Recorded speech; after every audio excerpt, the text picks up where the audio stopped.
자, 역사를 가장 역사답게 가르친다고 자부하는 황연필입니다. 제가 일본 불매 운동을 해야 되는 이유를 강의 중에 좀 흥분했어요. 그래가지고 막 이렇게 짤로 올려놨는데 그게 지금 반응이 괜찮고, 그 과정에서 굉장히 많은 댓글들이 달리는데 제가 댓글에 일일이 다 대답을 해드리고 싶은데 그 일일이 글로 쓰는 것보다는 차라리 이렇게 멘트로 해드리는 게 좋을 것 같아서 제가 그 답과 관련해서 연결시켜가지고 제가 하고 싶은 이야기를 좀 하나씩 하겠습니다. 그런데 한꺼번에 댓글에 대한 답변을 다 할 수는 없으니까 오늘 일단 뭘 이야기하고 싶냐면 3억 달러에 대해서 과연 우리가 그 3억 달러의 허상, 진짜 3억 달러가 얼마만큼의 돈이고 일본은 우리에게 얼마만큼의 성의를 보였고 그 3억 달러가 우리 경제에 얼마만큼 도움을 주었는지, 우리는 그 3억 달러의 진정으로 감사를 해야 되는지 일본에게 그 이야기를 한번 해볼 수 있도록 하는데, 약속한 대로 한일 수교 과정이라든지 그런 거에 대해서 전반적으로 설명을 해주는 유튜버들이 별로 없는 것 같아서 제가 한번 전반적으로 한번 설명을 해볼게요. 1952년부터 이승만 정권 때부터 한일 수교를 하자라고 했는데, 제가 이승만이 35억 달러 요구했다는 말씀은 그때 그 강의에서도 드렸고, 근데 솔직히 이승만은 일본과 수교에 대한 생각이 별로 없었던 것 같습니다. 왜냐하면 이승만은 친일파는 부활시켰지만 일본을 싫어했어요. 그건 인정해야 됩니다. 그래서 내 눈에 흙이 들어가기 전까지는 일본과 수교하지 않겠다라고 했습니다.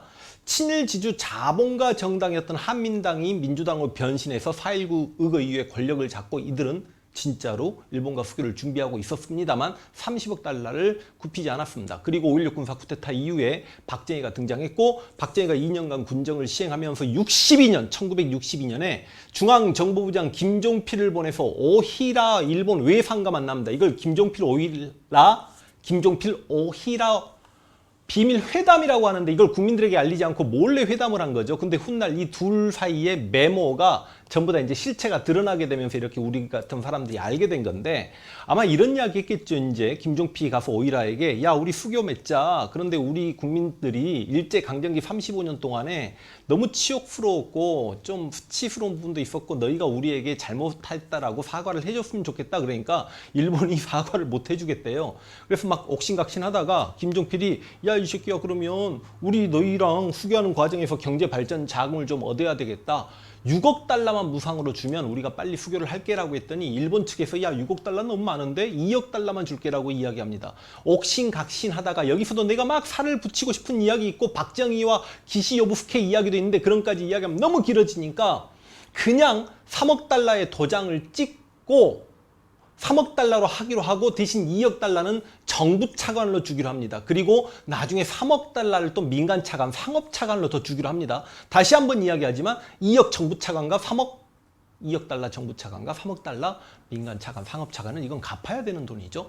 63년에 박정희가 윤보선에게 우리 대선 역사상 가장 작은 표 차인 15만 표 차이로 당선이 되는데, 그때 박정희가 뭐라고 했냐면, 나는 한국인들 정서에 맞는 민주주의를 하겠다라고 했는데, 그런데 그 박정희 정권이 들어서고 일본과 수교를 준비하니 대학생들, 특히 서울대, 연세대, 고려대 학생들을 중심으로 해가지고 한일 수교 반대 시위가 벌어지는데, 이걸 1964년 63 시위라고 합니다. 이때 63 시위 때 구호가, 박정희 네가 하려고 했던 한국적 민주주의가 이거야. 그래서 민족적 민주주의를 장래시킨다라고 해가지고요, 그렇게 시위를 전개했죠. 근데 여러분, 63 시위에 재밌는 인물이 한 명 등장합니다.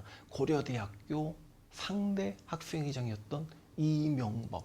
와, 이명박이 열심히 학생운동 해가지고 막 박정희 시발 막 하다가 감옥까지 가요. 근데 이 이명박이, 여러분 보통 학생운동 하면 문재인 대통령도 그랬습니다만 감옥에 있다가 거의 군대로 착출되어 가거나 아니면 감옥에 계속 남거나, 그런데 이명박은 군대를 안 가고 현대를 갑니다. 이걸 이명박 뿌락치설이라고 하죠. 어찌 됐든 간에 박정희 정권은 국민들의 반대와 학생들의 반대를 무릅쓰고도 1965년에 한일 회담을 성사시킵니다. 그래서 이제 한일 간에는 수교를 하게 되는데 여러 가지 문제점이 발생하죠. 일단 일본의 사과가 없었고 배상금도 아니었고, 보상금이라는 단어가 굉장히 기분 나쁜데 더 기분 나쁘게 독립축하금 3억 달러였고요. 아까 이야기했듯이 무상이건 유상이건 간에 이제 아까 말씀드렸듯이 이렇게 정부 차관과 민간 차관으로 5억 달러를 받은 건 우리가 곧 일본에게 갚아야 되기 때문에 이때부터 일본에게 경제적으로 종속당하게 되는 거고, 또 여러 가지 문제점이 발생하는데, 이 결과적으로 추후배상권 포기각서에 도장을 찍어버린 부분 때문에 우리 위안부 할머니들이 이제 금전적 배상을 계속해서 오랫동안 받지 못했던 측면이 좀 있는 거고요. 그 다음 일본에 있는 그 많은 문화재 반환 문제에 대해서 박정희는 관심을 갖지 못했습니다. 그리고 또 하나, 한일 속에서 독도에 대한 언급이 없었던 게 지금까지 일본 쪽발이들이 지금까지 독도 가지고 시비 거는 문제점이 야기가 이때부터 되는 건데, 이건 또 깊이 들어가면 하고 싶은 이야기가 많은데 이건 주제를 따로 하나 꺼내서 이야기할 수 있도록 하겠습니다. 근데 문제는 이제 요즘 이 3억 달러 가지고 이걸로 경제 개발을 했다.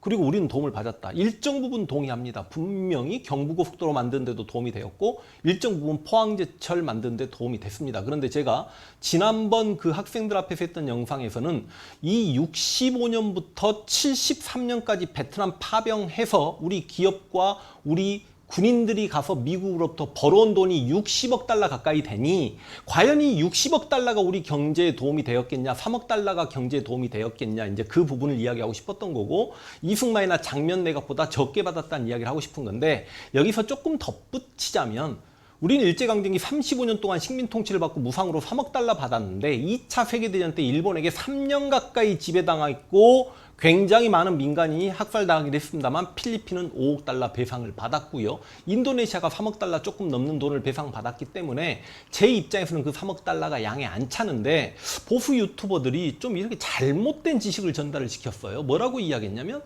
당시 일본의 외환보유액의 절반 정도 되는 돈을 한국에게 무상으로 줬다, 막 이렇게 이야기를 하는데요. 저도 찾아봤습니다. 제가 뭐 1960, 아무리 역사를 20년 가르쳤다고 하더라도 제가 1965년에 일본의 외환보유액이 뭐 15억 달러 수준이다, 뭐 그런 걸 알 수는 없는 거잖아요. 찾아봤더니 15억 몇천 달러 정도가 됐고, 실은 금 보유액까지 따지면 한 21억 달러 정도가 되더라고요. 그런데 잘 생각해 보세요. 보수 유튜버들이 이야기하는 절반 가까이라는 건 3억 달러에 정부 차관 2억 달러, 그리고 민간 차관, 상업 차관 3억 달러까지 합쳐버리면 8억 달러가 되니까 15억 몇천 달러 나누기 2 하면 8억 달러가 되니까 절반이 넘는 돈을 우리에게 줬다는 건데, 다시 한번 이야기하지만 정부 차관과 민간 차관은 빌려준 거고 갚아야 되는 거니까 무상으로 준 게 아니라고. 그러면 15억 달러 중에 3억 달러 줬잖아요. 그쵸? 그런데 이 3억 달러를 1965년에 한 방에 준 게 아니라 10년 동안 이자 물가 상승률 계산하지 않고 3천만 달러씩 나눠서 줬습니다.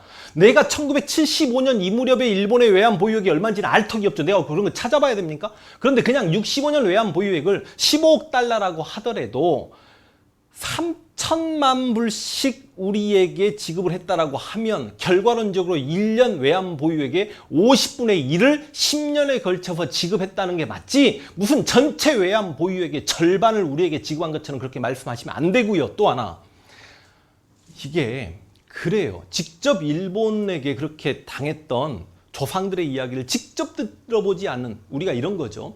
한국전쟁에 참 가슴 아픈 상처 다들 있습니다. 우리 너무 슬픈 이야기잖아. 그렇지만 내가 한국전쟁을 딛고 남북관계를 이렇게 통합의 관계로 바라보고 북한을 주적으로 바라볼 게 아니라 민족 공동체로 바라봐야 된다라고 저는 그렇게 역사를 가르치는 사람으로서 말을 하고 싶지만, 한국전쟁 때 내 할아버지가 돌아가셨고 내 아버지가 돌아가신 분들한테는 이런 말이 통할 수가 없죠. 저도 그분들의 감히 그분들에게 당신들이 틀렸습니다라고 이야기하고 싶지 않아요. 마찬가지죠. 일제강점기에 일본에게 피해를 받은 그 수많은 사람들이 있을 텐데 이제 그 이야기를 한번 해보려고 하는데요.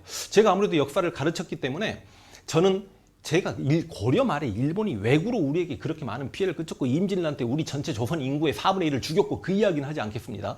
현대사, 이제 근현대사 들어와서 강화도 제약 무렵부터 한번 이야기를 해보고 싶은데요. 강화도 제약이 1876년이고 그리고 1910년에 나라를 빼앗기니까 이때까지도 거의 35년간 일본이 우리에게 상당히 많은 피해를 끼칩니다. 강화도 조약을 체결하면서 불평등 조약 두 가지를 체결하는데 하나가 취해복권이고 해안측량권이에요. 취해복권이야 지금도 주한미군이 가져가고 있는 거기 때문에 말할 필요도 없는 거고, 해안측량권은 이때 쪽발이 새끼들 우리나라 바다를 다 해안측량하면서 바다 밑에 인공위성으로 잡히지 않는 시스텍이라고 이야기하죠. 암초 이런 걸 다 조사해버렸기 때문에 지금 만약에 우리하고 일본이 전쟁한다고 하더라도 일본이 이때 해안측량했던 걸 다 활용을 할 수 있습니다. 그런데 이제 강화도 조약에 부속 조약이라는 게 있습니다. 조일 통상장정이라는 게 바로 강화도 조약이 체결된 1876년에 발표가 되는데 거기에 여러 가지 조항 중에 우리 국민들을 힘들게 했던 두 가지가 있습니다. 그게 바로 양국의 무제한 유출과 무관세예요. 다시 이야기해서 일본과 수교하는 과정에서 일본은 당연히 우리나라에 조선에 쌀을 사갈 텐데 그 쌀 수출을 금하는 권한이 우리에게 전혀 없다 보니까 쪽발이 쌀을 미친 듯이 사가 버리니까 조선 내 쌀이 부족해지고 쌀 가격은 올라가게 되고, 그래서 강화도 지역부터 우리 조선 농민들은 굶주리게 됩니다. 우리 조선의 관료들이 관세에 대한 개념이 없어서 무관세로 무역을 해버리니까 쪽발이 선진 공산품이 들어와 버리니까 우리나라 수공업 다 작살납니다. 그래서 83년에 조일통상장정을 개정시키면서 방공령에 대한 선포 권한을 우리가 받았고요. 관세가 설정되는데 역시 일본의 관료들에게 속아 넘어간 셈이죠. 이 두 가지를 양보해주고 쪽발이들은 최혜국 대우라는 걸 얻어가가지고요.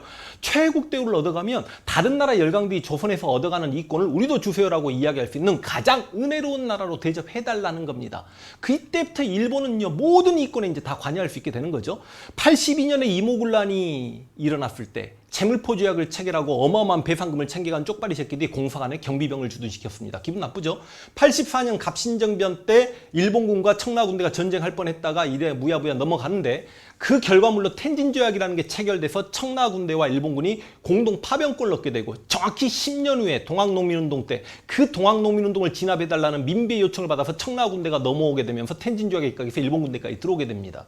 청나라 군대가 공동 철병을 주장하지만 일본은 전쟁의 명분을 얻고 싶었거든요. 바로 경복궁을 점령해버리죠, 쪽발이들이. 그리고 우리 땅에서 청일 전쟁을 일으킵니다. 100년 이상 지난 일이니까 그 청일 전쟁에 대한 공포가 뭔지 모르겠어요? 우리 땅에서 청나라 군대와 일본 군대가 전쟁을 했다고.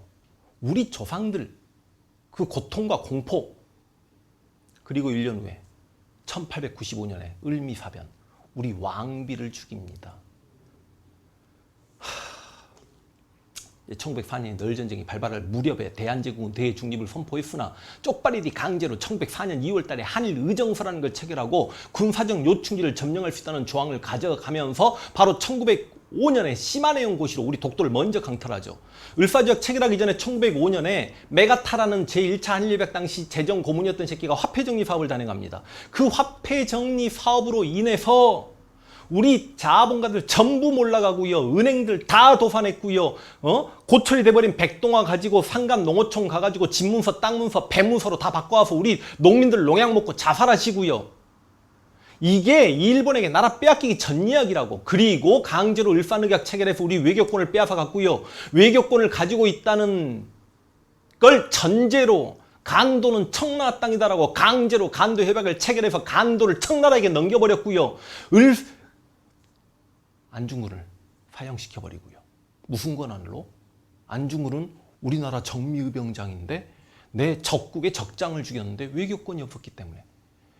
그리고 한일신협약 때 군대를 해산시키고 기후각서로 우리의 사법권을 빼앗고 경찰 사무를 빼앗고 1910년에 한일병합조약을 체결합니다. 자, 여기까지만 들어도 화나지 않아요? 나는 일제강점기 지금 시작도 안 했는데. 제가 하고 싶은 이야기는 그 3억 달러로 우리가 경제개발의 자금으로 밑거름이 됐다는 건 인정을 하겠지만 그 3억 달러 받았다고 해서 실제로 지금 돈 환율 계산했을 때 3천억도 아니고 그때 돈으로 1,000억이 살짝 넘는 돈이거든요. 그걸로 일본에게 과연 고마워할 필요까지 있고, 일본은 떳떳하게 우리에게 할 걸 다 했던 국가인 것처럼 인식하는 건 문제가 있다. 예를 들어서 우리가 군대를 몰고 들어가서 일본을 식민 지배하고 일본 국왕의 부인을 죽이고 일본인들 여인들을 끌고 성너리개로 삼고, 우리가 일본인들 착출해서 탄광이나 이런 데서 말도 안 되는 징용을 일삼고, 우리가 일본인들을 개무시하고 섬나라 원숭이 취급을 하고 그들을 30년에서 40년 50년 가까운 식민 지배를 하고, 그리고 우리도 돈 조금 줬으니 우리는 할 역할 다 했다라고 한 번쯤은 그게 맞는 거 아닙니까? 우리는 역사적으로 일본에게 그렇게 큰 피해와 굴욕을 준 적이 없잖아요. 우리는 그런 피해와 굴욕을 당했고, 그러면 그런 일본과 미래지향적으로 날아가고 통합으로 가려면 상처를 입힌 쪽에 항상 미안한 마음을 가져야 되는 게 당연한 거 아닙니까? 왜 항상 일본과는 통합을 이야기하면서 같은 민족은 북한은 영원히 주적이어야만 합니까? 자, 너무 흥분했고 너무 길어졌습니다. 그래서 더 이상 3억 달러 가지고 일본은 그 역할을 다 했다라고 이야기하시면 박정희가 못했다는 게 아닙니다. 박정희가 3억 달러로 받아서 이만큼 경제개발했다는데도 제가 몇 프로 정도는 동의하겠습니다. 그러나 더 받을 수 있었고, 그리고 일본은 그럼에도 끊임없이 우리에게 미안해하는 마음을 가지고 있어야 되는데 일본의 자세를 통해 봤을 때 그런 마음이 1도 안 보인다. 질문 중에 이게 있었습니다. 일본은 끊임없이 사죄했다. 내가 그 관련 유튜브도 빠른 시간 내에 촬영을 할 수 있도록 하고, 아베가 왜 저렇게 극우적 성향을 가지고 있는지 그것도 설명을 해드리겠으며, 한일 수교의 더 충격적인 박정희의 실체까지 차근차근 제가 까발릴 수 있도록 하겠습니다. 수고하셨습니다.